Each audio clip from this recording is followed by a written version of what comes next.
Welcome to Legion Builds, where I guide you on how to bring fictional characters into Dungeons & Dragons. This video and all my content is made possible by my Patreon supporters, and it's dedicated to every one of you who subscribes to my channel. Thank you all so much. You are all literally the reason why I'm doing this. It's time once more for a new spooky video, and we're traveling to the town of Sleepy Hollow to bring to life the Headless Horseman. On the battlefield of 1779, a Hessian mercenary fighting for the British crown died a horrible death as a cannonball destroyed his head. After being buried, the mercenary rose again as a Dullahain, an evil spirit that stalks the night. The horseman is relentless and unstoppable. Wielding a sword that burns with hellfire inside its metal, the horseman attacks anyone who dares venture into the darkness. For this build, we'll be focusing on the Headless Horseman from the Legend of Sleepy Hollow and its many interpretations, and not the folklore it's based on, because there already is a good Dullahain in Van Richten's Guide to Ravenloft. Though, if you want to use this as a villain, as I know most of you do, you can actually use this as a template to change the Dullahain into something more vicious. For today's build, we'll be using the Player's Handbook, Xanathar's Guide to Everything, and Van Richten's Guide to Ravenloft. We're using standard point array to make things easy should you use another system, and we are multi-classing, so keep an eye on minimums. We'll start things off with Charisma at 15. You are a force of untethered rage and fear, and you make that everyone else's issue. Strength will come in at 14. With a flick of your wrist, you can remove heads from those you're fighting with no effort. Dex flies in 13, excluding the one time you are pretty quick. Con will be low with a 12, but we can't make it any higher. Intelligence will be 10, and we're dumping wisdom. You are no longer a being of reason or tactics, there is only violence. The Hessian was a human, but the Headless Horseman is undead. Reborn, found in Van Richten's Guide, works pretty well. Give yourself a ghostly or a pumpkin head, and we'll have some fun with this. Place +2 into strength and +1 into charisma. Ancestral Legacy grants you 2 skills of your former life. Grab animal handling and history. Deathless Nature makes you harder to kill because you're already dead. You now have advantage on saving throws against disease and being poisoned. You have resistance to poison damage. You have advantage on death saves. You don't sleep, and you don't eat, drink, or breathe. Your long rests are 4 hours long, where you are aware of your surroundings. Knowledge from past life allows you to add a d6 to a skill check. You can do this a number of times equal to your proficiency bonus. For background, take the soldier background for the skills athletics and intimidation. Level 1 fighters start off with 2 skills, grab acrobatics and perception. Fighting style grants you a style that changes how you fight. Dueling adds +2 to your weapon damage when you are wielding a weapon with one hand and holding no other weapon. Second Wind lets you ignore wounds by healing yourself 1d10 plus fighter level once per short or long rest. Level 2 fighters gain Action Surge. You can now grant yourself a free action once per short or long rest. Level 3 fighters now have access to their subclass, and it's time for your Horseman skills. Cavalier, found in Xanathar's, makes you a better rider. Don't worry, we'll get you a mount later. First, you earn a new skill proficiency. There are only 2 you don't have that you can take from this, so take either Performance or Persuasion. I mean, I don't know, maybe you dreamed of being a singer before the cannonball incident. Perhaps you should have been paying better attention. Born in the Saddle gives you advantage on saving throws made to avoid falling off your mount, and should you fall off your mount, if it is no more than 10 feet, you land perfectly on your feet. You also only use 5 feet of movement when mounting or dismounting. Unwavering Mark lets you mark a creature you hit with a melee attack till the end of your turn. While marked, the creature has disadvantage on attack rolls against anyone other than you while you're within 5 feet of it. And if they deal damage to anyone else, you can make a melee attack with your bonus action next turn. The bonus action attack is at advantage, and you deal an extra damage equal to half your fighter level. You can make this special attack a number of times equal to your strength modifier between long rests. Level 4 fighters earn our first ability score improvement. Place this into strength for better attack and damage. Level 5 fighters receive extra attack. You can now attack twice with a single attack action.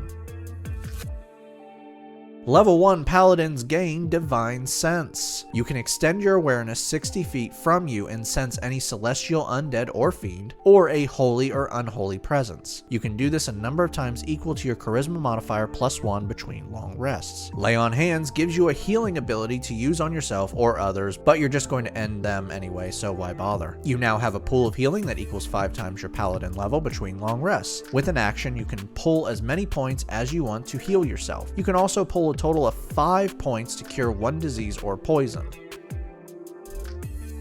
Level 2 Paladins get a Fighting Style. Great Weapon Fighting lets you reroll damage dice of 1 or 2 when wielding a weapon with 2 hands that has the versatile or two-handed properties. Spell Casting makes you a half caster that you can prepare a total number of spells equal to half your paladin level plus charisma modifier between long rests. Before we get to your spells, we have your signature feature. Divine Smite allows you to burn spell slots to energize your weapon attacks, dealing an extra 2d8 radiant damage. For spell slots higher than first, you can add an additional d8 per spell slot, and another d8 if the creature you're hitting is an undead or fiend. Okay, now back to the spells. Right now you can prepare a total of 4 first level spells. For your prepared spells, Searing Smite is a bonus action that heats up your sword, dealing 1d6 fire damage on top of normal damage. While you maintain this spell for 1 minute, the creature hit with this must make a con save or take 1d6 fire damage on a failure. Passing the save or taking an action to put out the fire will end the spell. Okay, that's it. We only need your spells for 1 spell that you only need occasionally, and we can use the rest for Divine Smite. So prepare another 3 spells if you want. We're not ready for the spell we really need yet.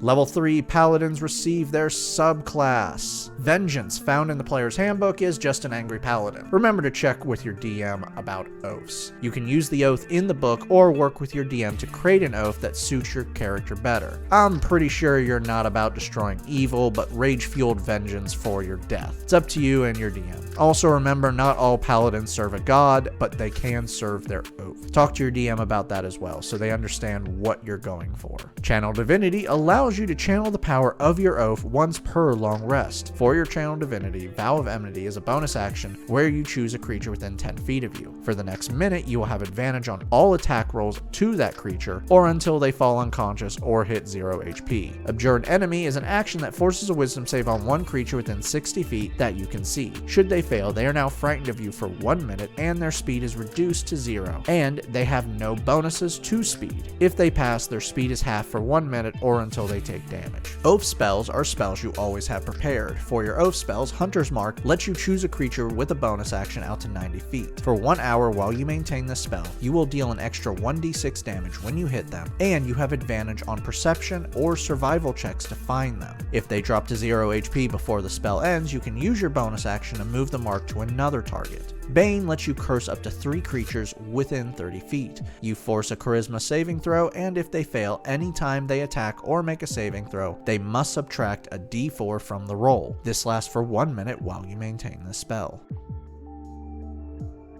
Level 4 Paladins earn another ability score improvement, but let's grab a feat. Magic Initiate lets you pull 2 cantrips and 1 first level spell from any spell list. Whatever spell list you pull from, that's the modifier you will use, so let's head over to the Sorcerer spell list. For those spells, Firebolt lets you throw a flaming jack-o'-lantern at a creature within 120 feet, dealing 2d10 fire damage on a hit. Green Flame Blade ignites your sword and deals 1d8 fire damage on top of your normal damage. Then fire flies out of your sword and hits a creature within 5 feet and deals 1d8 plus your charisma modifier in fire damage. Burning Hands unleashes a wave of fire in a 15-foot cone and forces a dex save on everyone within the cone, dealing 3d6 fire damage should they fail. With this feat, you can cast Burning Hands once per long rest without a spell slot. You can now prepare 5 spells, and next level we can finally grab the spell we really want.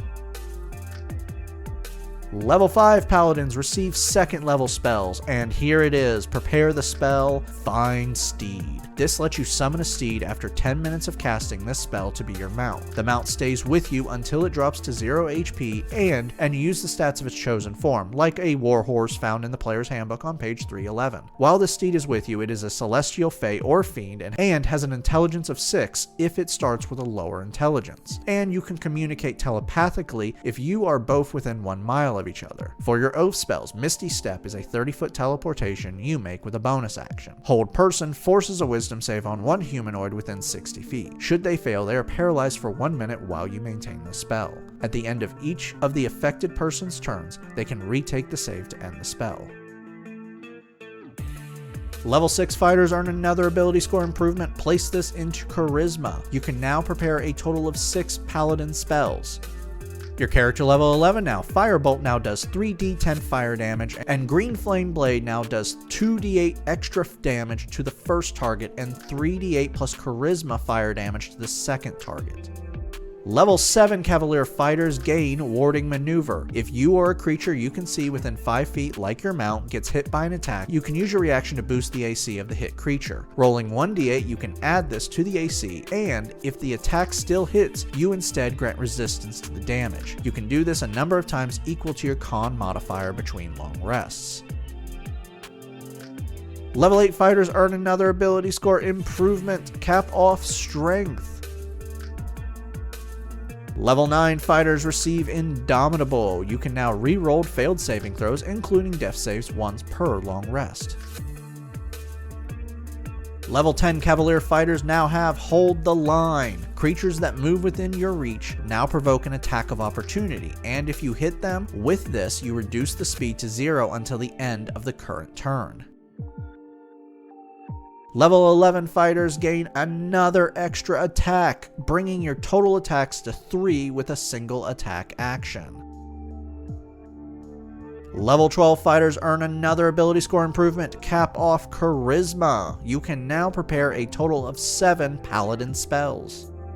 Your character level 17 now. Firebolt does 4d10 fire damage, and Green Flame Blade does an extra 3d8 fire damage to the first target, and 4d8 plus Charisma to the second target. Level 13 fighters gain a second use of Indomitable. Level 14 fighters earn our final ability score improvement. Place this into Con for better health. Our final level is level 15 fighter, and Cavaliers receive Furious Charge. Now when you move 10 feet or more in a straight line on your steed or on foot and hit a creature with an attack, you force a strength save. Should they fail, they are knocked prone. You can use this once per turn. Now that we've hit level 20, let's recap. Your stats are Strength 20, Dex 13, Con 14, Intelligence 10, Wisdom 8, Charisma 20. Your total levels are Paladin 5, Fighter 15. Let's dive in.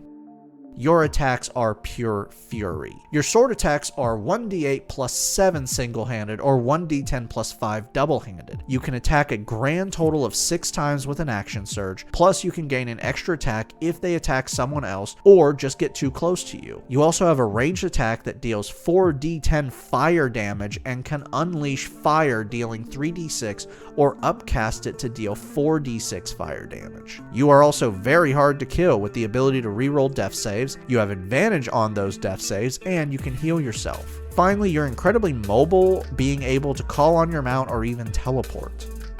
Downside: your wisdom save is a big target for spells that will charm you or simply stop you. Intelligence isn't great either, but it's not a negative. Also, your health is only around 160, taking the average, so you will not be tanking fights. That's really it. 2 things that can be solved with better stats. Not bad. Charge into battle and unleash your fury and reclaim what is yours. Happy spooky season once more, everyone, and thank you for joining me today. Make sure to like and subscribe to not miss a single new build each week on YouTube and Spotify. Make sure to check out my Patreon, where you can help decide next week's new character. And make sure to come back next week for our next spooky character. We're diving into classic campy horror and bringing to life the abominable Dr.